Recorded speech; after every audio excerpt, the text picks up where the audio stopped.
Hi everyone, Phil Travis here, ANU, World Religion.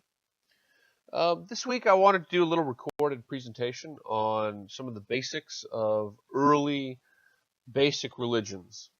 So just hit on a few key terms and ideas that we're going to come across this week. So early religions make up some very fundamental basic concepts of spirituality. Um, And these concepts are shared still today by many of the more organized religions. Um, One of the most basic concepts of early religions were what we call animistic. And animistic or animism was a concept that was really it was really coined by an anthropologist named Sir Edward Tyler.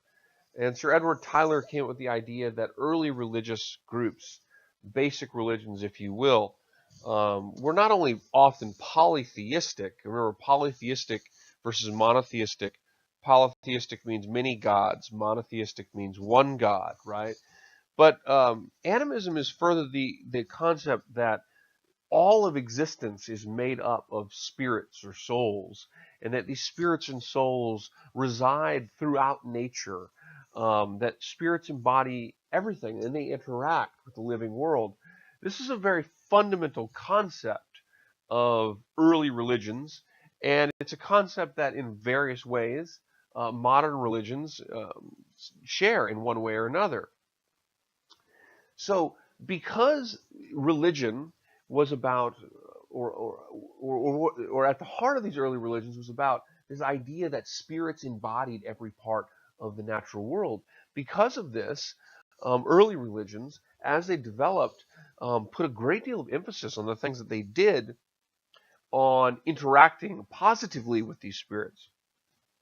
And so, early religions are often based on um, trying to um, cater to spirits, trying to cater to the goodwill of spirits, the goodwill of gods, for fertility, for sustenance through nature, and so forth. Um, the concept of knocking on wood, for example, is a pagan concept. Paganism, as it developed in Central and Western Europe, was a religion that was and it was I mean, it's not really a religion, but a way of believing spiritually.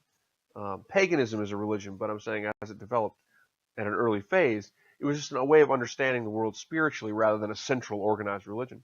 But knocking on wood was the idea that within wood, big trees, for example, spirits resided, and so you knock on wood to try to appeal to the spirits within the wood. Cornerstones, the Christmas tree. The Christmas tree is a pagan symbol that came out of a fusion between Christianity and paganism during the 800s and 900s as Europe became Christianized under the leadership of individuals like King Charlemagne.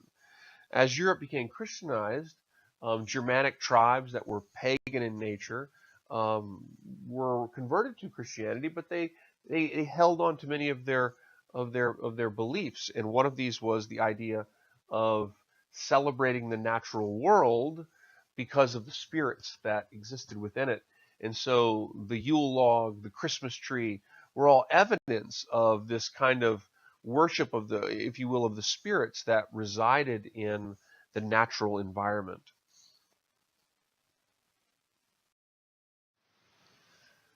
The earliest known religions, and of course, remember when we think about a modern organized religion, we think about something very specific, right? Christianity, Judaism. Early religions are more. We're talking about a more generalized spirituality.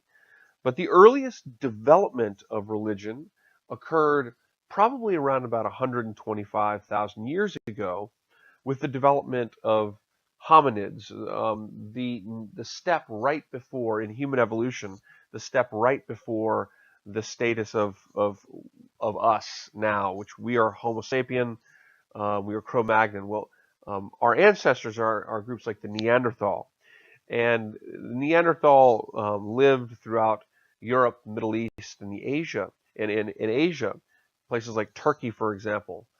Um, and Neanderthals left burial remains that archaeologists have studied.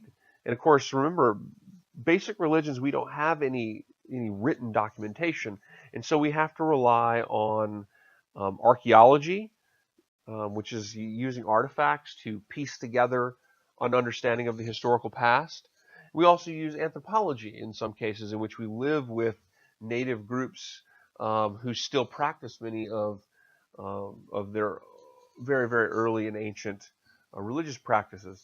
In the cases of the earliest known religions, um, the Stone Age era religions of the Neanderthals, um, archaeology is really the only way that we can learn anything about this. And of course, archaeology involves using artifacts and from archaeological digs and findings to construct an idea of how our early ancestors understood their world.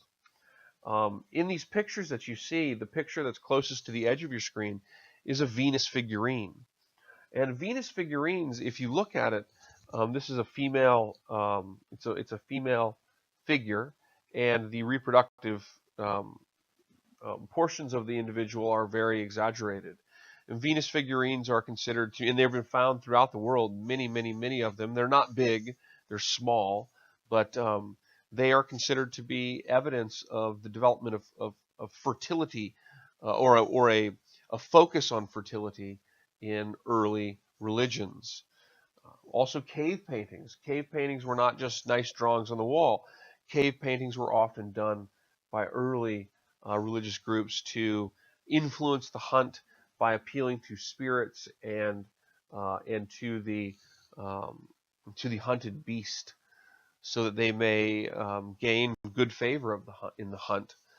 Um, so fertility, sustenance were focuses in sustenance in terms of influencing spirits to gain goodwill in the hunt. These were very important concepts for early religious figures as far back as 125,000 years ago. And we've learned much from also burial remains, which have shown that Neanderthal peoples even largely probably practiced certain types of burial rituals, which further suggests the development of a concept of the spirit world, of the idea potentially of an afterlife, of a soul, and of ability to appeal to souls and spirits as a way of bringing sustenance and fertility. We live today, generally speaking, we live today in what we call the New Stone Age. So the Old Stone Age, um, the Paleolithic era, as it would be called, the era of so-called cavemen or Neanderthals, was the period before the development of civilizations, of permanent settlements. And the New Stone Age, or the Neolithic Age, is generally associated with the development of agriculture, quote unquote civilization, permanent agricultural civilizations, which began to develop between 7 and 9,000 years ago, though that is a very loose time frame and it might even be pushed back earlier. But as you see on the map here, you see a picture of one of the earliest of these agricultural civilizations, the city of Jericho, which is located, of course, you see here in the area of modern-day Palestine. There's other areas in Turkey, and of course the ruin you see below is a ruin site from Jericho. In places like Turkey, there's Katal Hayuk, which is one of the most ancient sites in the world. Agriculture, before people were generally hunter-gatherer. Some were nomadic, others were hunter-gatherers in the sense that they foraged um, daily for their sustenance, whether it was hunting or whether it was berries or whatever it may be.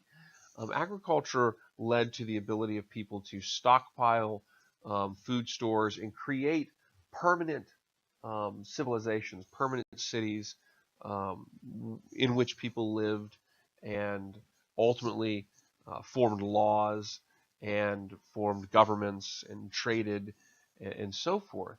And another thing they did, of course, was construct um, increasingly more and more organized religions. Many of the early religions, again, were focused on fertility, a worship of the sun, the moon, the rain, the seasons, and so forth. Um, Many early religions in the New Stone Age built megaliths, like those seen at Stonehenge in Great Britain. Also, early religions were very superstitious. They believed in a myriad of practices and ways that may influence the spirit world. Many of them practice sacrifice, and in some cases of the Maya, for example, they practice human sacrifice. Ancestor veneration was also very common, which is basically the idea of ancestor worship, that you venerate your ancestors because their spirits will either bring favor or ill upon you in your life. So other important components of early religions, magic, which were basically rituals to control nature, divination, which what you see in the image here is actually the ruins of the so-called oracle at Delphi in ancient Greece. Divination was the practice in ancient early religions of trying to tell the future. It was prophecy. And in ancient Greece, you would go to the oracle of Delphi, and there was a shaman or a priest there, and the priest would go into a tranced state and would give you a prophecy, a riddle, basically, that you would interpret and use in your life, if you will. But of course, the story of Oedipus the king, if any of you have read the story of Oedipus the king, Oedipus goes to the oracle, and the oracle gives Oedipus the riddle. And the riddle was effectively that he was destined to kill his father and sleep with his mother. And of course, Oedipus didn't know that he was adopted. And the story is a Greek tragedy in which Oedipus flees his home and ultimately goes to a place where he thinks he's far away from his parents, but in fact was living with his parents, the king and queen, and the oracle's prophecy comes true. So divination, predicting the future through shamans and prophets, um, is a very important part of early religions. Again, and this reiterates a couple of things I mentioned already, other key components, taboos. A taboo is the forbidden, right? So in the Bible, the Ark of the Covenant was a forbidden. People were not to peer into the Ark of the Covenant. In Samuel, a man was struck dead for doing this. And of course, in American pop culture, we saw the same in, of course, Indiana Jones, Raiders of the Lost Ark. Sorry, just a joke. But also in the Bible, in Elisha, children die for mocking people. Mocking was a taboo. Other cases in Judaism, for example, eating pork or shellfish was a taboo. Having sex with a woman while she was menstruating in religions like Zoroastrianism was a taboo. Handling the dead was a taboo in many early religious societies. And of course, as well, sacrifice, as you see here in this painting, this is an image of a Mayan human sacrifice. Human sacrifice played a fundamental role in Mayan culture. Mayan culture was located, of course, in Central America, the countries of Guatemala, Honduras, Belize, and Mexico today. And the Mayans believed fundamentally that they had to conduct sacrifice in order to appease the gods and maintain a stability in their existence. Other forms of sacrifice, though, of course, there's numerous animal sacrifice in all early religions. And human sacrifice was more uncommon, but not unheard of by any means. And of course, in the Bible, we have the famous story, in which Abraham is asked to sacrifice Isaac. And though it doesn't happen, the concept was certainly there. The veneration of ancestors is another concept in early religions and is still seen. Many of these are found in religions still to this day. And ancestor veneration is still found in certain Asian religions particularly. Venerating the ancestors is almost like worshiping the ancestors. And so you would create a shrine to your ancestors and you would give them small sacrifices and so forth. And the idea was to please your ancestors' spirits so that they could bring goodwill upon you in your life. So anyway, I hope this is helpful, guys, and please let me know if you have any questions or anything's unclear. I just hope this helps everyone kind of grasp these concepts we're talking about. All right, thanks, guys.